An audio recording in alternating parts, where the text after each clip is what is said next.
इरफान साहब, आप बताइएगा कि अब तक सैलाब से मुतासर होने वाले लोगों की क्या तादाद है जो सरवाइव नहीं कर सकी है?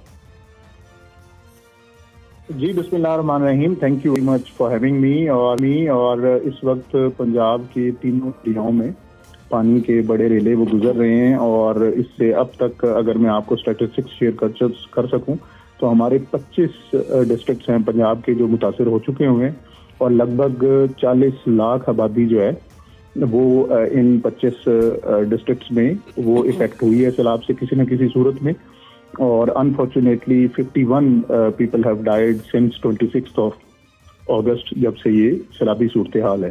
जी नसीम अहमद साहब, आपको भी मैं गुफ्तगू में शामिल करूंगी। हम साइड बाय साइड ये गुफ्तगू चला रहे हैं कि इनका मसाइल का हल क्या है और जो डैमेज है उसको भी एड्रेस कर रहे हैं। हर दफ़ा जब हम इस सिचुएशन में आते हैं लोग कहते हैं कि डैम्स बना दें, but I was just going through a random comment जिसमें कहा हुआ था कि अगर भारत मल्टीपल डैम्स बना रहा है तो वो पहाड़ी इलाकों पे डैम्स बना रहा है और पाकिस्तान में जिन इलाकों में पानी आता है वहाँ पे डैम्स के अलावा मुतबादिल ऑप्शंस भी होने चाहिए। क्या ये दुरुस्त है?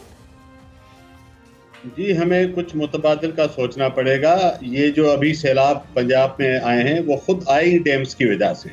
ये जो इंडिया के 3 बड़े बाखड़ा, पोंग और रंजीत सागर डैम है वो भर के पलटे जिसकी वजह से हमारे पास तबाही है। तो हमारे ये तो एविडेंस है, डैम्स ने रात हमारे लिए परेशान बढ़ा दी है। तो मेरा ये ख्याल है कि हमें, और फिर नीचे आ जाइए, पंजाब के सारे इलाके मैदानी है, वहाँ हमारे पास अनफॉर्चुनेटली वो टेरेन भी नहीं है जहाँ हम डैम बना सकें। हमें क्या कर सकते हैं, ये बड़ा अहम सवाल है। लेकिन देखिए, एक तो है पानी जमा करना, पानी को संभालना, एक डायमेंशन है, साथ में जो डैमेजेस और नुकसान हो रहे हैं उसकी स्ट्रेटेजी हमें करनी पड़ेगी। वो तो ज्यादा पानी ना भी हो तो अब होने लगे। वजह यह है कि हमने दरियाओं के अंदर जो आबादियां कर दी हैं उसकी वजह सिर्फ और सिर्फ वही है, वो अलग से ठीक होगा। अब आ जाए कि इस पानी को हम कैसे संभाल सकते हैं, ये भी देखिए कि सारा पानी नहीं संभाला जा सकता, इंडिया से नहीं संभाला गया ना, इसलिए हमारे पास आ गया। के पास तो 12-13 मिलियन एकड़ फीट के बड़े डैम बने हुए हैं लेकिन नहीं संभाला गया। हम थोड़ा सा संभाल सकेंगे, सारा नहीं संभाल सकेंगे। फ्लड फिर भी आता क्योंकि 10 लाख क्यूसेक का तो अकेला चनाब का फ्लो था, ये मामूली सैलाब नहीं है। एट द बेस्ट आप कर सकते हैं कि सतलुज से एक आध कैनाल जिसके ऊपर कोई कैनाल कमान ना हो, सिर्फ फ्लड स्केप के तौर पर अगर वहाँ के फेवरेबल कंटूर्स हो तो अफगानिस्तान की तरफ आके डेजर्ट में को ऐसे जहाँ एवापोरेट वाटर को रिचार्ज करे। लेकिन ध्यान में रखिएगा कि उस पर कैनाल कमांड नहीं आएगी, वो फिर कंट्रोवर्शियल हो जाएगी। तो फ्लड स्केप का सोचें जिस पे रेगुलर क्रॉपिंग का क्लेम ना हो। तो फ्लड स्केप के लिए क्या ऑप्शन हो सकती है? फ्लड स्केप्स के लिए तो फिर हमें जरा मैप सामने रख के पंजाब के इंजीनियर को देखना पड़े कौन सी ऐसी जगह है, उसमें 2-3 चीजें देखनी पड़ेगी।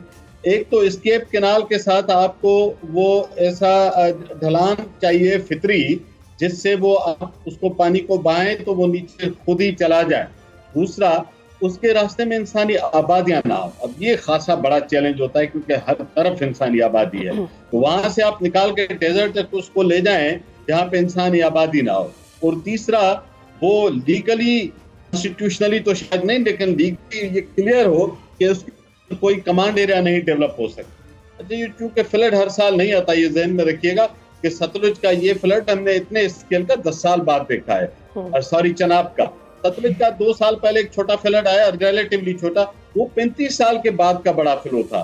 तो आप इस पे कोई कैनाल कमांड नहीं बना सकेंगे। फ्लड स्केप साइंस मौजूद है, उसके लिए डिटेल्ड सर्वेस की जरूरत पड़ेगी। पहले सब्सक्राइब करें और बेल दबाएं ताकि कोई खबर रह न जाए।